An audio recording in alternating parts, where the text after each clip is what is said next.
भाई मेरी साली और उसके हाथ की चाय, दुनिया में इन दोनों का कोई मुकाबला नहीं है। चाय पत्ती, हाँ चाय पत्ती, चीनी, पता है तुम्हें, वो तो तुम्हारी दीदी पहले मिल गई।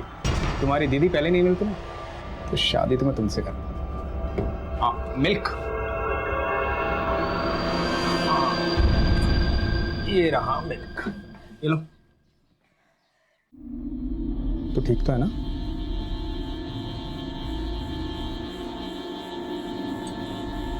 अरे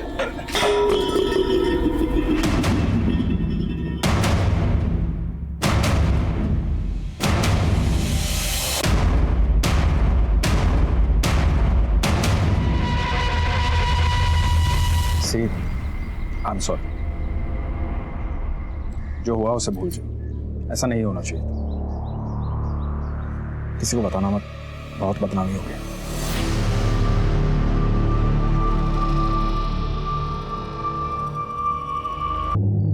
कब आओगी?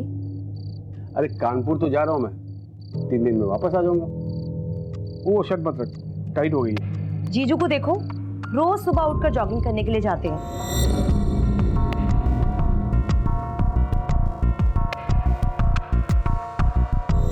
तू और तेरे जीजू, जब तक तू उसका नाम नहीं लेती ना सुबह से, तेरा खाना नहीं बचता, दिन नहीं गुजरता तेरा। मेरे जीजू है ही वर्ल्ड के बेस्ट जीजू, कितना हार्ड वर्क करते हैं वो। हाँ ये बात तूने सही कहा। वैसे हार्ड वर्क तो मुझे भी करने का दिल कर रहा है। अरे क्या कर रहे हो बच्चे? क्या कर रहा हूँ? पापा, आज हम भी आपके साथ सोएंगे। पापा कल आप चले जाएंगे ना, इसके लिए आज हम आपके साथ ही सोएंगे। मैं भी। ठीक है बेटा, आओ। ध्यान रखना अपना। हाँ।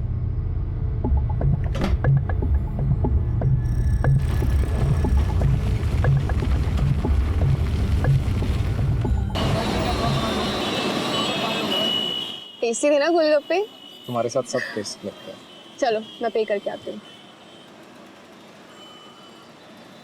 भैया 2 प्लेट के कितने हुए? ये लो। Thank you. मम्मी उधर देखो, मौसा जी की कार।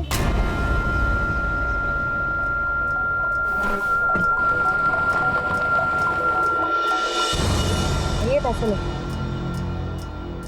चलो।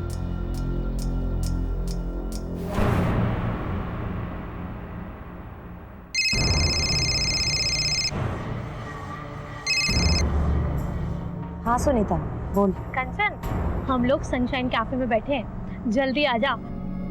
चल ठीक है, मैं आती हूँ। आ रही है।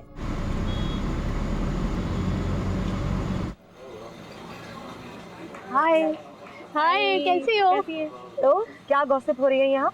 किसी किसी की लाइफ में कितना स्पाइस होता है, हनीमून पीरियड खत्म ही नहीं होता है। नहीं, किसका हनीमून पीरियड नहीं खत्म हो रहा है? वो देखना कपल तेरे पीछे।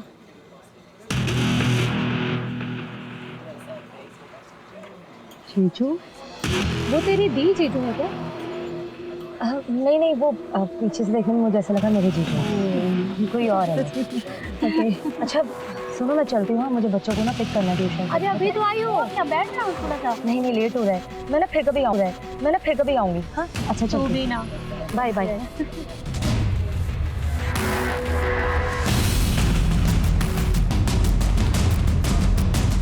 Excuse me.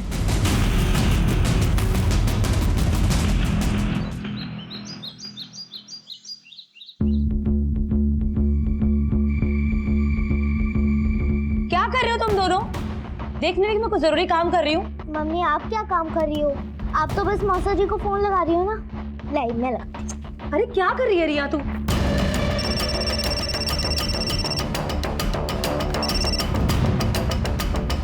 हेलो साली साहिबा। मौसा जी, मैं आपकी साली साहिबा नहीं हूँ, मैं आपकी रियू हूँ, रियू। ओह, तो हमारी रियू को कैसे याद आई हमारी? मुझे नहीं आई, मम्मी को आई। वो तो बार बार आपको फोन कर रही हैं और काट रही हैं। कुछ इम्पोर्टेंट काम होगा, फोन दो जरा। सुना है कोई हमारी याद में बहुत तड़प रहा है। जीजू वो जुबान भी कांप रही है। बहुत मिस कर रही हो क्या? कवल कहाँ है? वो तो बिजनेस ट्रिप के लिए बाहर गए हुए हैं। अच्छा तभी।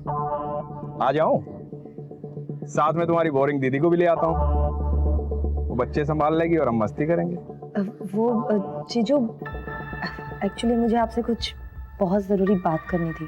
क्या हुआ कंचन को? आओ मैं बात करती हूँ। क्या हुआ तुझे? नहीं दीदी, कुछ नहीं, मैं बाद में बात करती हूँ। हाँ, हेलो कंचन, काट दिया। थोड़ी परेशान लग रही थी। चलो ना, चल के देखते हैं। नहीं, मुझे अर्जेंट काम है, मुझे जाना है। तू चली जा। वो मेरी बात सुनती ही कहाँ है? सारी बातें तो वो आपसे शेयर करती हैं, और वैसे भी वर्ल्ड के बेस्ट जीजू जो हो आप। अरे यार, अर्जेंट काम है मुझे, तू चली जा। अच्छा सुन, वो डिनर मत बनाना, लेट हो जाऊंगा आने में।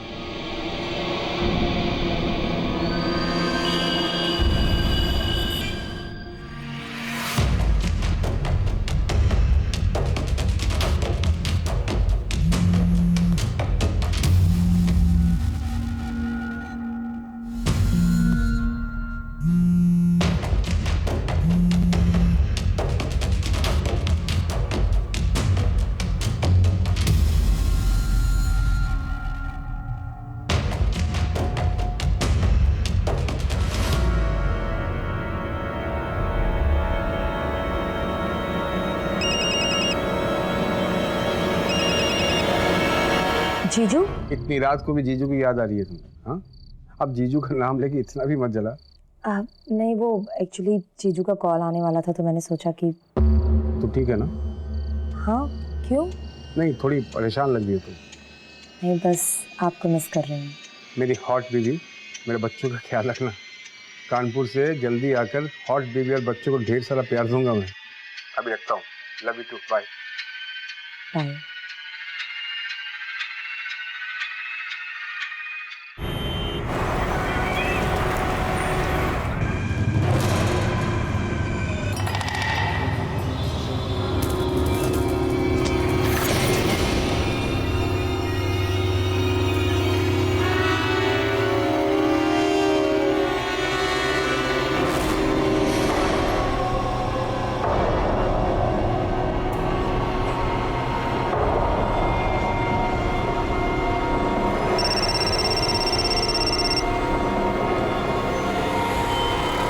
हेलो जीजू, कहाँ हैं आप? ऑफिस में। अच्छा, आप घर आ जाइए, मुझे आपसे कुछ ज़रूरी बात करनी है। बच्चे कहाँ हैं? बच्चे ट्यूशन गए हैं। बाय।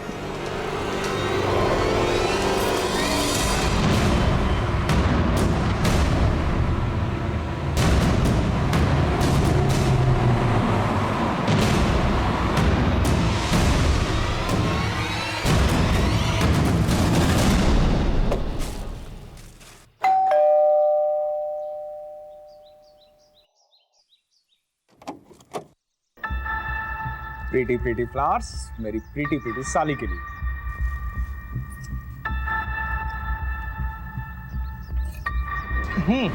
बोल। मैं चाय बना के लाती हूँ। अरे तुम्हारे हाथ की अदरक की चाय? सुनना, मैं हेल्प करता हूँ। भाई, मेरी साली और उसके हाथ की चाय, दुनिया में इन दोनों का कोई मुकाबला नहीं है। चाय पत्ती, हाँ, चाय पत्ती, चीनी, पता है तुम्हें? वो तो तुम्हारी दीदी पहले मिल गई। तुम्हारी दीदी पहले नहीं मिलती ना, तो शादी तो मैं तुमसे करता। हाँ, मिल्क। हाँ, ये रहा मिल्क, ये लो। तो ठीक तो है ना?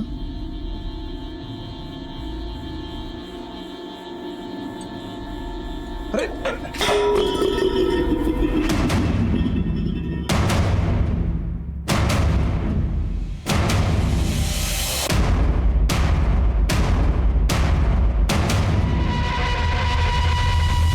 सी, आई एम सॉरी। जो हुआ उसे भूल जाओ, ऐसा नहीं होना चाहिए। किसी को बताना मत, बहुत बदनामी हो गया।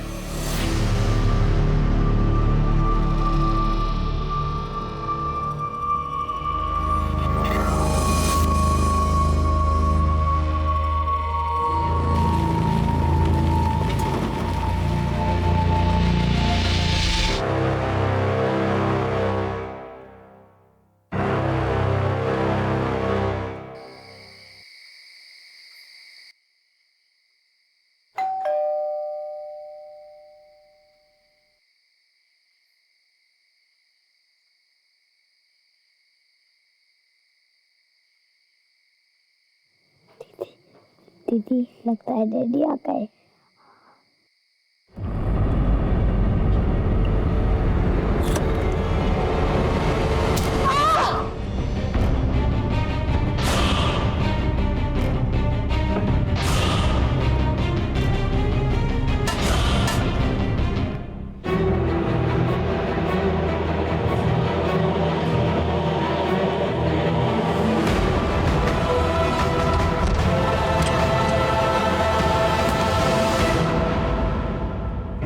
कहाँ गए थे? अरे वो बिजनेस का कुछ काम आ गया था इसलिए। तुम भी ना। अब कल घर चले जाओगे, थोड़ा समय तो मेरे साथ बिताया करो। मैं तो हमेशा तुम्हारे साथ रहना चाहता हूँ। सच।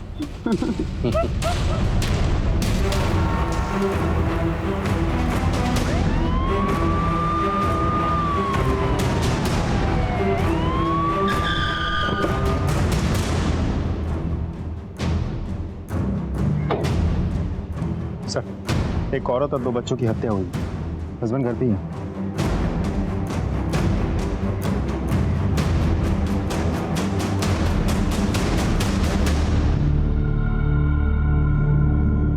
ये कब और कैसे हुआ? पता नहीं सर, मैं बाहर कानपुर गया था, घर आया थे कब।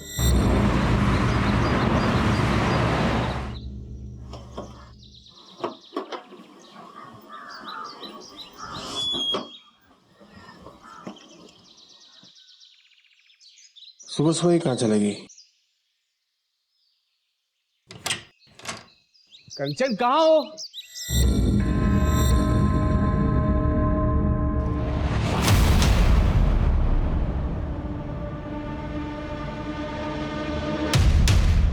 सर, मुझे तो ये रॉबरी का केस लगता है। अलमारी का लॉक तोड़ा गया है, तिजोरी बिल्कुल खाली है। और ये देखिए सर, ब्लड के ट्रेसेस भी तो हैं। तुम्हें तो कह रहे थे कि कोई फोर्स एंट्री नहीं हुई है। जी सर, मैंने चेक किया था, कोई फोर्स एंट्री तो नहीं हुई थी। लेकिन सर, ऐसा भी तो हो सकता है कि कंचन ने बिना देखे दरवाज़ा खोला हो और किलर ने अंदर आते ही तुरंत उस पर अटैक किया हो। क्योंकि जिस तरीके से कंचन की बॉडी नीचे दरवाजे के बिल्कुल पास पड़ी है और ब्लड के ट्रेसेस भी दिख रहे हो, इससे ये बात तो साफ हो जाती है कि किलर ने उसे दरवाजे के आसपास ही कहीं मारा। काम करो, फॉरेंसिक से कहो कि अलमारी से ब्लड सैंपल्स और फिंगरप्रिंट्स कलेक्ट करें। सर, अच्छा, ऊपर वाले अलमारी में कोई कैश ज्वेलरी वगैरह कुछ था क्या? 2-3 लाख रुपए कैश और 3 लाख के गहने भी थे। कुछ भी नहीं। ज्वेलरीज की फोटोग्राफ्स हैं आपके पास? इनसे ज्वेलरीज की फोटोग्राफ्स कलेक्ट कर लेना। हाँ, टाइम से। विनीत, फॉरेंसिक के बाद तुरंत बॉडी पोस्टमार्टम के लिए भेजो। सर, मैं ये कह रहा था कि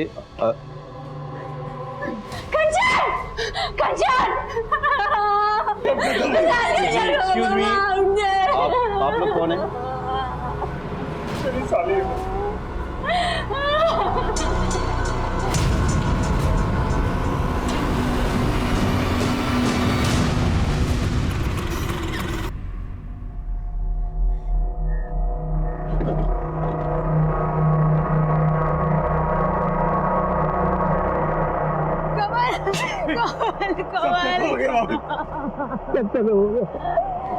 कंचन बच्चे सब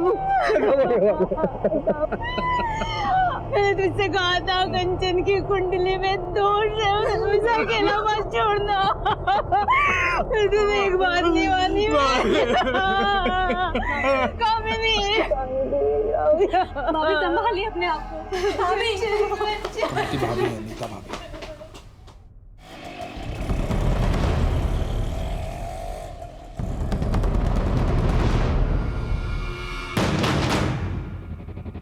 फुटेज निकालो। सर, कंचन को अपराध की दस्तक मिली थी पर उसने नहीं सुनी, जान गंवा बैठी और साथ ही साथ उसके 2 मासूम बच्चे भी मारे गए। इनिशियल इंक्वायरी में हमें फैमिली में कोई प्रॉब्लम नहीं दिखी। हमें लग रहा था कि यह कोई लूटपाट का केस है। ऐसे में कुछ नए एविडेंसेस हमारे हाथ आए। सर, फॉरेंसिक और पोस्टमार्टम रिपोर्ट आ गई है। तीनों के स्कल में फ्रैक्चर है सर पे किसी भारी चीज से मारा गया। बस घर में मुझे कोई सस्पिशियस फिंगरप्रिंट नहीं मिले। लेकिन हाँ सर, ये घर के बाहर की जो फुटेज है, यहाँ मुझे कुछ सस्पिशियस लग रहा है। मैं आपको फुटेज दिखाता हूँ।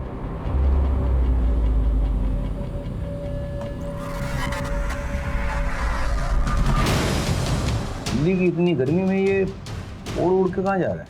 हाथ में ग्लव्स है, चेहरे पे दुपट्टा है। I'm sure अपनी आइडेंटिटी छुपाने के लिए सब कुछ किया है इसने। साइकिल तो लेडीज वाली लगी है, लेकिन इसमें मर्द बैठा है या औरत ये नहीं पता चल रहा। ग्लव्स पहन रखा है इसलिए फिंगरप्रिंट भी नहीं। और ये देखिए सर, हथौड़ा, शायद इसने मर्डर इसी से किया है। और अलमारी भी इसी से तोड़ा है। बहुत प्लानिंग के साथ मर्डर और रॉबरी किया है सर इसने। मुझे तो डाउट है, इतनी रात को कंचन एक अनजान आदमी के लिए दरवाजा क्यों खोलेगी? सर वो नींद में थी, ध्यान नहीं दिया, नींद से उठकर दरवाजा खोल दिया होगा। पॉसिबल है, लेकिन ये भी तो पॉसिबल है कि वो जाना पहचाना था, इसीलिए कंचन ने दरवाजा खोला और अंदर आकर उसने कंचन और उसके बच्चों की बेरहमी से हत्या कर डाली और इस कत्ल को लूट की शक्ल दे दी। पॉसिबल है सर, लेकिन ये भी तो हो सकता है कि किलर को पहले से ही पता था कि घर में कैश और ज्वेलरी रहते हैं, इसीलिए लूटपाट के इरादे से ही वो घर में घुसा, एक एक करके सबको मारा, कैश और ज्वेलरी लिया और फरार हो गया। यही तो पता करना है कि ये लूट के लिए मर्डर था या मर्डर करके से लूट की शक्ल दी गई। एनीवे, साइकिल का कुछ पता चला? सर मैंने सारी फुटेज चेक की, लेकिन कंचन के घर से 2 गली तक ही फॉलोअप कर पाए, फिर साइकिल कुछ पता नहीं सर। अंजना, तुम एक काम करो, वो एरिया के आसपास भी चेक करो, हो सकता है वहाँ से कुछ पता ओके चले। ओके, देखना यह है कि कंचन की किसी से दुश्मनी थी या नहीं।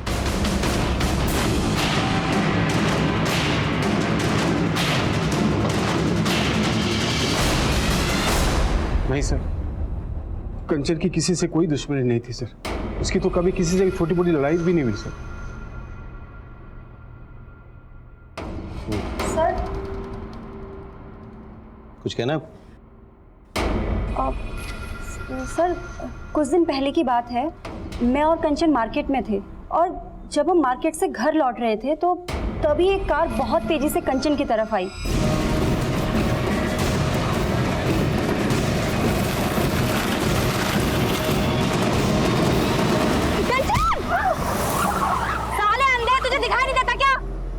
उठो कंचन।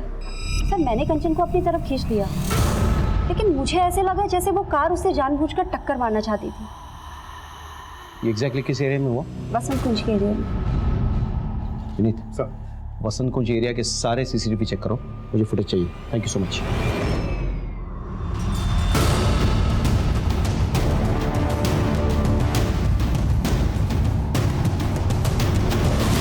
फुटेज में ड्राइवर का चेहरा कुछ क्लियर नहीं है। गाड़ी के डिटेल्स निकलवा। Sir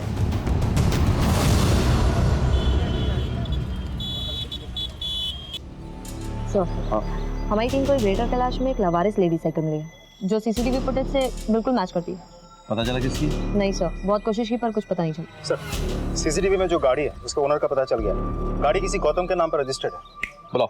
Gautam ji, DLY XYZ 1234 आपकी गाड़ी का नंबर है? जी सर। 14 तारीख को आप अपनी गाड़ी में कहाँ जा रहे थे? मैं कहाँ जाऊँगा सर, मेरी तो कार ही चोरी हो गई है। चोरी हो गई मतलब? हाँ साहब, मुझे ये लगा कि आप मेरे कार के बारे में बताने के लिए यहाँ बुलाए। मैंने FIR दर्ज करवाई थी करोलबाग थाने में। ये देखिए उसकी रिपोर्ट।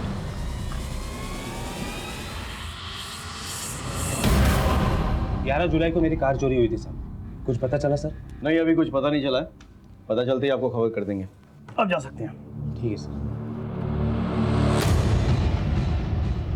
नहीं, तुम एक काम करो, कंचन के घर के बाहर जो CCTV कैमरा है प्लस आसपास के इलाके में जो भी CCTV कैमरा मिले उसके फुटेज निकलवाओ तुम 1 हफ्ता पहले की। Okay sir.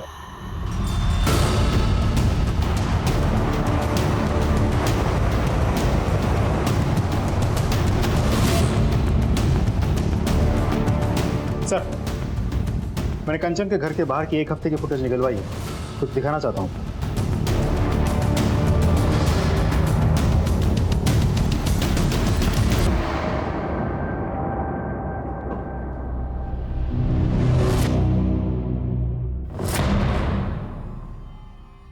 ये तो साफ है कि आप अपनी बहन और अपने पति की जासूसी कर रही थी। सवाल ये उठते हैं कि क्यों? आई एम सॉरी सर, मुझे थोड़ा डाउट हो गया था।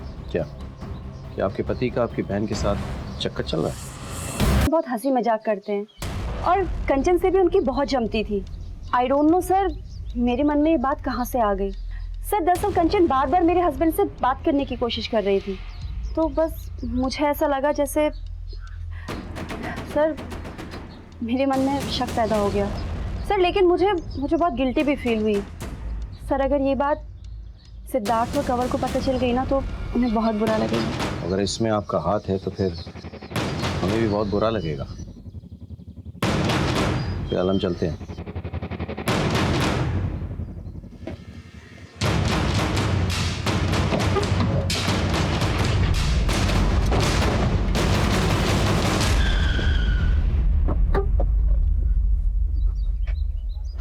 हमने कामिनी पर नजर रखी, उसके कॉल रिकॉर्ड्स निकलवाए, लेकिन वो क्लीन लग रही थी। और भी कई सारे लीड्स हमारे हाथ आए, लेकिन उससे कोई फायदा नहीं हुआ। सारे रास्ते कहीं ना कहीं जाकर बंद हो रहे थे।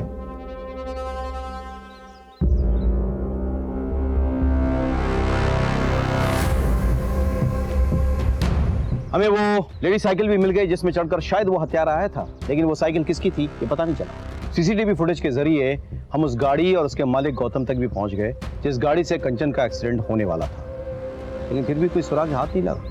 हमने करोलबाग पुलिस स्टेशन में पता किया, पता चला कि गौतम सच बोल रहा था। गौतम का कोई पुराना क्रिमिनल रिकॉर्ड्स भी नहीं मिला। पता नहीं क्यों मुझे ऐसा लग रहा था कि हो ना हो कोई जानने वाला है जिसने कंचन और उसके बच्चों को मारा है। मैंने कहा कि चलो घर वालों की हिस्ट्री निकालो। जब हमने कमल का कॉल रिकॉर्ड चेक किया मुझे शक हुआ। सर कंवल की कॉल रिकॉर्ड आ गई। वो कानपुर कभी गया ही नहीं था, यहीं था दिल्ली में, पहाड़गंज एरिया में।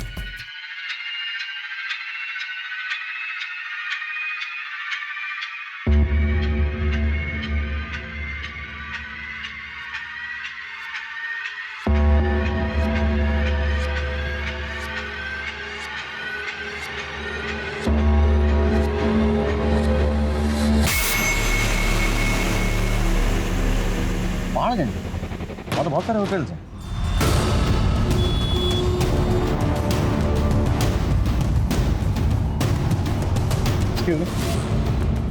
ये फोटो देखिए जरा। कंवल खन्ना आपके होटल में आया था? जी सर, ये और इनकी मिसेज दोनों आए थे। पैसा दिखा। Khanna, mister and Mrs Khanna. CCTV है यहाँ पे? हाँ जी। फुटेज निकाल इस टाइम का।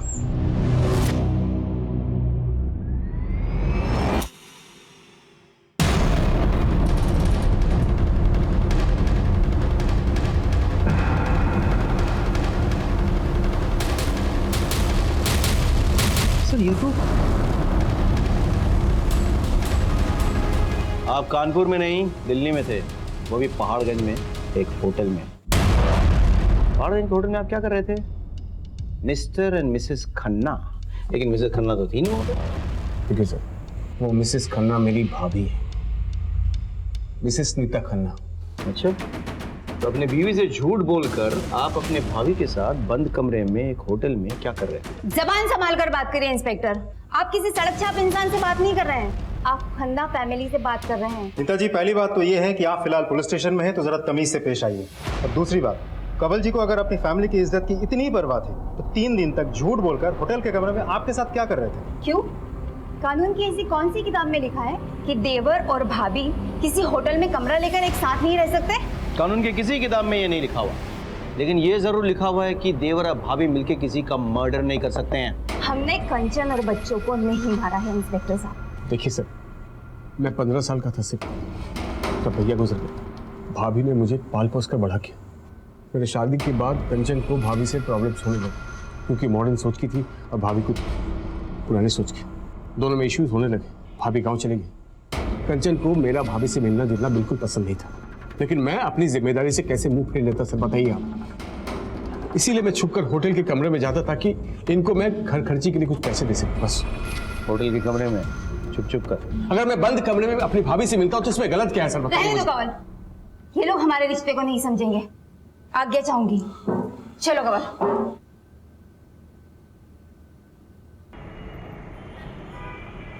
सुन, एक जरूरी मीटिंग है, आने में देर हो जाएगी, खाना खा लेना। आज जाना जरूरी है क्या? मुझे कुछ अच्छा नहीं लग रहा, प्लीज रुक जाओ। जाना जरूरी नहीं होता तो जाता नहीं। तो एक काम कर, कंवल और नीता भाभी के पास चले जा, उन्हें भी अच्छा लगेगा। कंवल भाई साहब भी बहुत परेशान है। एक ही रात में सब कुछ खत्म हो गया। पता नहीं कैसे मैनेज कर रहे होंगे वो।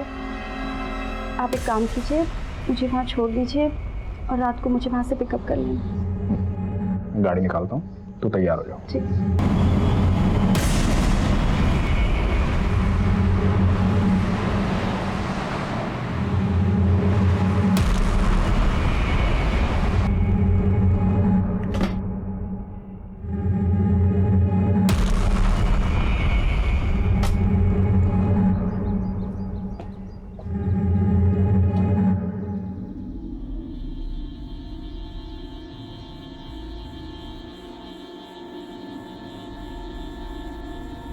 नीता भाभी,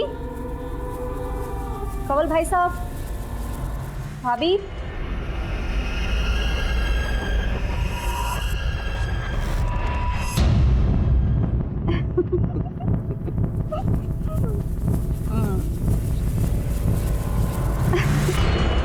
क्यों बार बार फोन कर रही थी? कितनी बार कहा था फोन मत कर। घर में इतना बड़ा कांड हुआ है, थोड़े दिन के लिए भूल जा मुझे। फोन मत करना प्लीज। कामनी को इस समय में नहीं छोड़ सकता मैं।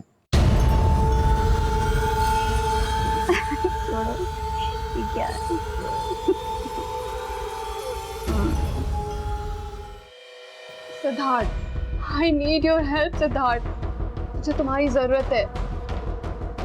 बेबी प्लीज समझने की कोशिश करो प्लीज। तुम समझने की कोशिश करो सिद्धार्थ, आई एम प्रेग्नेंट।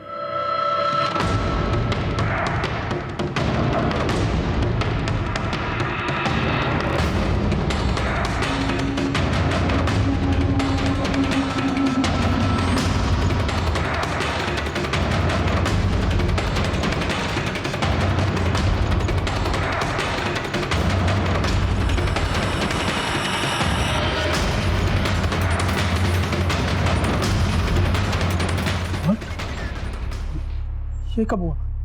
अरे हमने प्रोटेक्शन यूज की थी। कभी कभी प्रोटेक्शन फेल हो जाती है।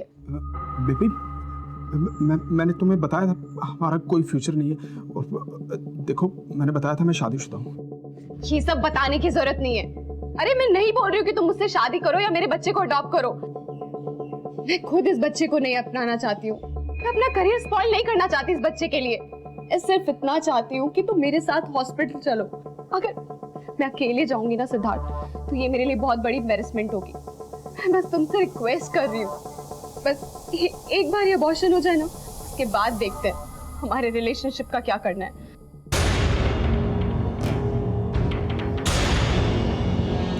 प्लीज करो मत, मैं चलूंगा साथ में, सब ठीक हो जाएगा।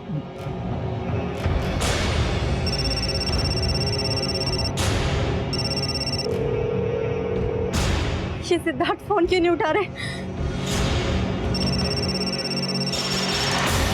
सिद्धार्थ, मेरी इस हालत में भी तुम्हें तुम्हारी वाइफ की पड़ी हुई है ना? सिद्धार्थ, तुम्हें मेरी कोई फिक्र नहीं है? ऐसा नहीं है बेबी, प्लीज ऐसा नहीं है। फोन उठाओ प्लीज।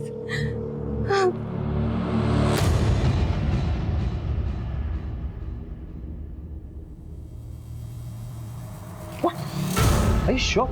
हाँ सर, कवल ने ही मारा है मेरी बहन को। अभी मेरी बहन की चिता ठंडी भी नहीं हुई थी और उसका पति अपनी भाभी के साथ। आपके पास कोई प्रूफ है? हाँ सर, है। ये देखिए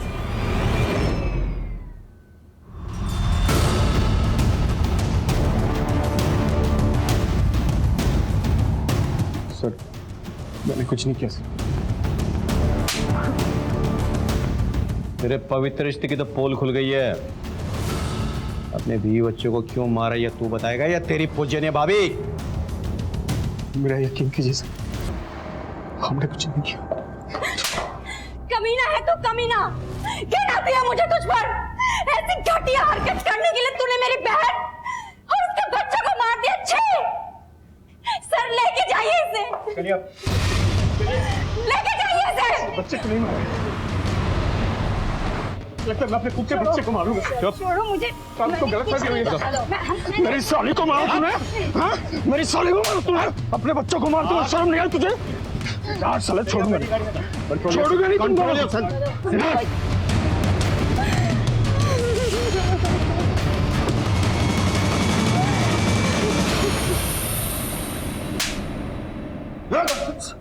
तब तक मारूंगा जब तक सच नहीं बोलेगा। मैं सच कह रहा हूँ कि मैंने कुछ नहीं किया सर। अच्छा, मेरी भाभी के साथ मेरा गलत रिश्ता था, लेकिन वो भैया के गुजरने के बाद हमारी नजदीकियां बढ़ गई। तुम भी अब कल घर चले जाओगे, थोड़ा टाइम तो मेरे साथ बिताया करो।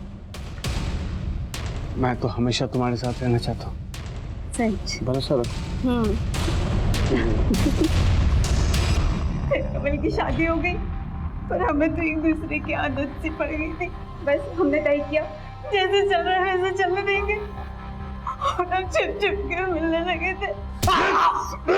और तेरी बीवी को पता चल गया और तूने अपने बीवी और बच्चों को सच बोल। सर मेरी बीवी कंचन को कुछ नहीं मालूम था। कंचन को पता भी चलता तो भी मैं इसको नहीं मारता sir. I loved her sir. ये छुप छुप कर मिलने से तंग आ गई होगी ना। और वैसे भी अभी तो तू सिर्फ 40 साल की है ना, अपने देवर के साथ तो लाइफ आराम से सेट कर सकती थी, लेकिन कंचन और उसके बच्चों के रहते तो ये सब कुछ पॉसिबल नहीं था, और इसीलिए तुम दोनों ने मिलकर के कंचन और उसके बच्चों को मार डाला। नहीं, ये गलत है। कमल अपनी पत्नी से बहुत प्यार करता था, दुनिया थी वो उसकी। कंचन एक बहुत अच्छी लड़की थी, मैं उसका घर नहीं तोड़ना चाहती थी। मुझे जो चाहिए था वो मुझे मिल रहा था, फिर मैं उसे क्यों मारूंगी? मर सर, मर, तब तक मर जब तक सच नहीं बोलता, और उसके बाद ही मरता रहा।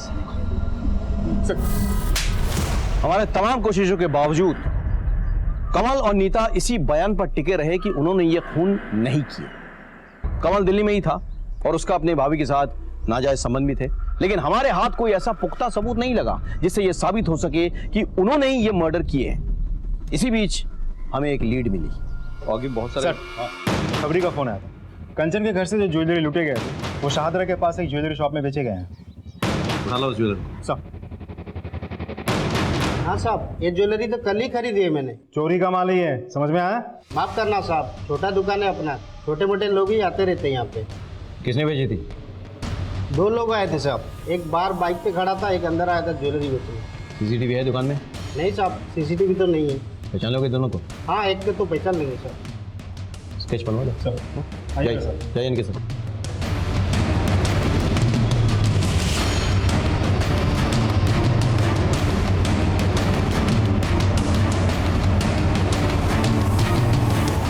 सर स्केच बन गया। तो हमारे सस्पेक्ट में से कोई भी नहीं। सर हो सकता है मामला सच में रॉबरी का हो और ये आदमी उसी गैंग का कोई हो। पर ये भी तो हो सकता है ना कि कमल ने इस आदमी को भेजा और ज्वेलरी बेचने के लिए। तो मैं काम करो, इस स्केच को तुम हर एक पुलिस स्टेशन में सर्कुलेट कराओ, पता करो ये कोई हिस्ट्री शीटर है या नहीं, और अपने खबरियों को भी भेज दो। मुझे ये आदमी किसी भी हालत में चाहिए। सेकेंडली, कमल और नीता तो अपने साथी को जानते होंगे, तो उनको बुला। It's fine sir. Thank you.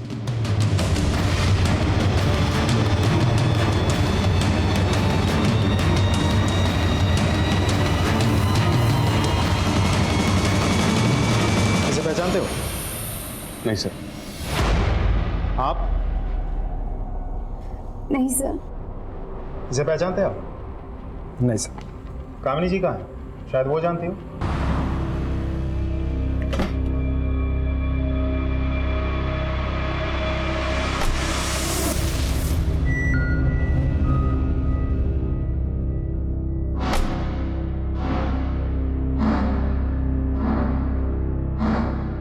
Doctor, मुझे इसका ऑपरेशन करवाना है।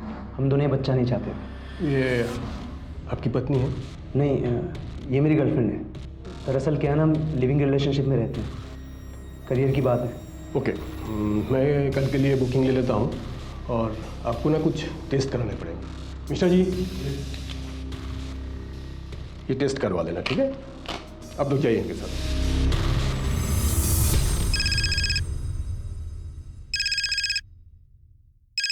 हेलो। हाँ सर, आपने जो स्केच दिया था वो लड़का आया है क्लिनिक में एक लौंडिया लेकर, अच्छा बच्चा गिराने की बात कर रहे हैं। हाँ सर, कल सुबह आएगा फिर।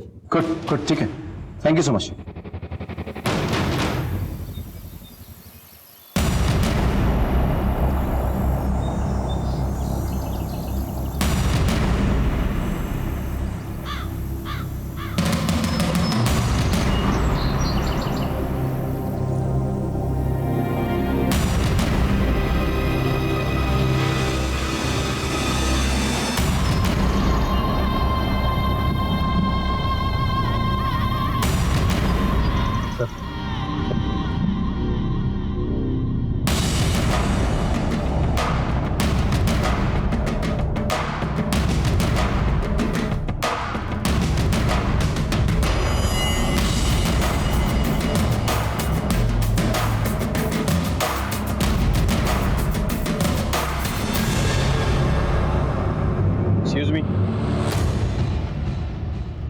दोनों उस गाड़ी में बैठिए। चलिए। पर सर बात क्या है? चलिए, बाद में बताया जाएगा आपको। चलिए। कामिनी जी, बताइए, आपने ये क्यों किया, कैसे किया और किसके साथ मिलकर किया? सर आप ये क्या कह रहे हैं? मुझे कुछ समझ में नहीं आ रहा है। और आप हमें यहाँ लेके क्यों आए हैं? सर ये सिद्धार्थ के दोस्त की गर्लफ्रेंड है और इसे अबॉर्शन कराना था। दरअसल सिद्धार्थ का दोस्त अपने गांव गया हुआ है तो सिद्धार्थ ने मुझे बोला इसकी हेल्प करने के लिए। सर मेरा कोई अपना बच्चा नहीं है तो बस मेरे मन में थोड़ा सा लालच आ गया था और मैंने रति को बोला कि वो इस बच्चे को रहने दे और सर वो इस बात के लिए राजी हो गई। नहीं डॉक्टर, हम ये बच्चा चाहते हैं। ये तो अच्छी बात है, गुड डिसीजन। तो आप इनके बॉयफ्रेंड को जानती हैं? क्यों? अभी तो आपने कहा कि वो आपके पति का बहुत अच्छा दोस्त है। हाँ सर, वैसे तो नहीं जानती हूँ, बस उसका नाम जानती हूँ, रवि। इसे पहचानती आप? हाँ सर, यही है रवि। सर रवि गौतम और मेरे पति बहुत अच्छे दोस्त हैं। 11 जुलाई को मेरी कार चोरी हुई थी सर। लगता है ये गौतम वही है जिसके कार से एक्सीडेंट हुआ था। गौतम तो हाँ, कामिनी जी, क्या आप जानती हैं जिस शख्स के गर्लफ्रेंड को आप हेल्प करने की कोशिश कर रही हैं उसका शायद डायरेक्ट ताल्लुक आपकी बहन के मर्डर से है। क्या? या जो गहने आपके बहन के घर से गायब हुए थे ना, उनको रवि नहीं बेचा है। तो कहाँ है तुम्हारा बॉयफ्रेंड? सर रवि मेरा बॉयफ्रेंड नहीं है। तो फिर कौन है वो हॉस्पिटल क्यों गया था? बच्चा किसका है ये? बोलना। बता, बच्चा किसका है? सिद्धार्थ। क्या बकवास कर रही हो तुम? बकवास नहीं, सब मैं सच बोल रही हूँ। सिद्धार्थ ने मुझे बोला था कि वो मेरे साथ हॉस्पिटल नहीं जा पाएंगे, वो अपने किसी दोस्त को भेजेंगे और उन्होंने मुझे रवि से इंट्रोड्यूस कराया। मैं रवि के साथ क्लिनिक गई। देखा आपने कामिनी जी, इस आदमी ने आपके साथ विश्वासघात किया, अब उसी के नाजायज औलाद को अपना नाम देने की कोशिश कर रही थी। अब उसे कोई नहीं बचा सकता।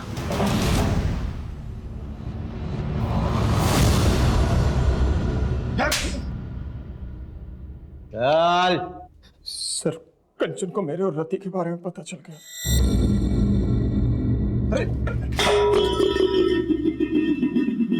हाथ मत लगाइए मुझे। मैं आपको क्या समझती थी और आप क्या निकले? क्या हुआ?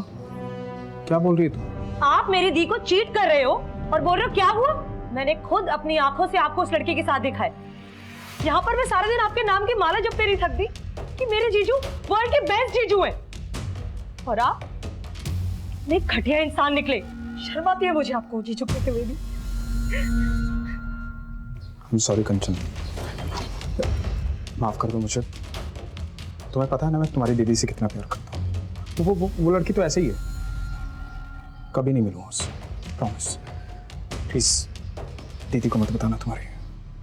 और मैं आपको लास्ट वार्निंग दे रही हूँ, अगर मैंने दोबारा आपको उस लड़की के साथ देखा ना तो मैं पुलिस में कंप्लेन कर दूंगी। मैंने उसे समझाया था किसी को कुछ मत बताना, और वो अपनी बहन को बहुत प्यार करती थी। मुझे लगा कभी ना कभी उसे कुछ कर दे। मैंने सोचा मैं उसे मार देता। फिर मैंने गौतम की हेल्प ली और गौतम ने अपनी गाड़ी चोरी होने की झूठी रिपोर्ट ली।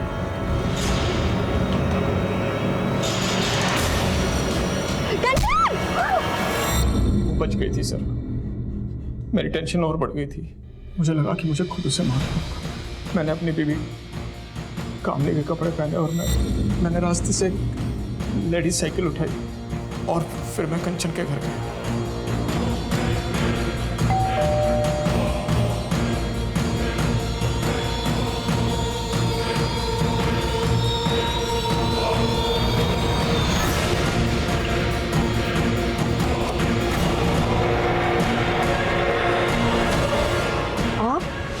उसके बाद मैं ऊपर गया और मैंने ज्वेलरी लूट ली ताकि लूट का मामला लगे।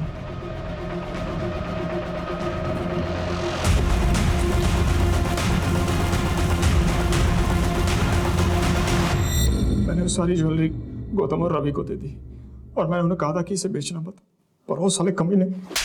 वो कमीना है? कमीना तूने उस औरत को मारा जो तुझे इतना मानती थी, इतना भरोसा करती थी, और सिर्फ उस औरत को नहीं, तूने उसके 2 मासूम बच्चों को मार डाला। तुझे तो जो सजा मिले वो भी कम है। तेरे जैसे लोगों के कारण अपनों पर से भरोसा उठ जाता है।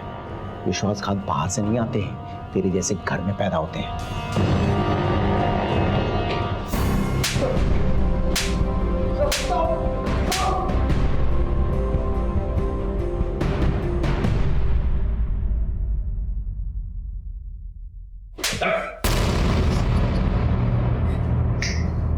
चलो।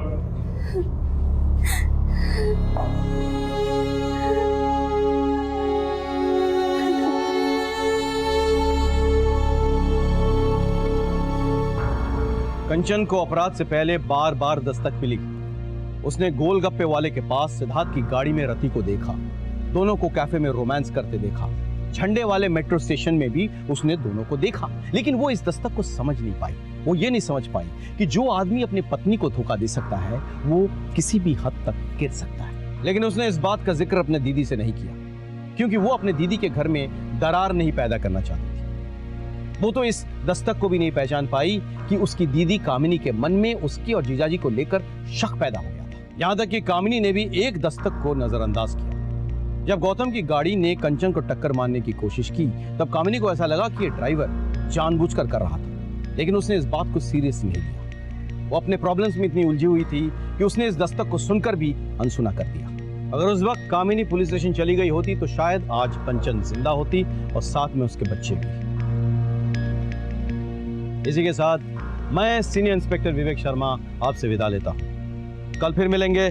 सतर्क रहिए, देखते रहिए क्राइम पेट्रोल दस्तक। मकसद सिर्फ बताना नहीं, बचाना है। जय हिंद।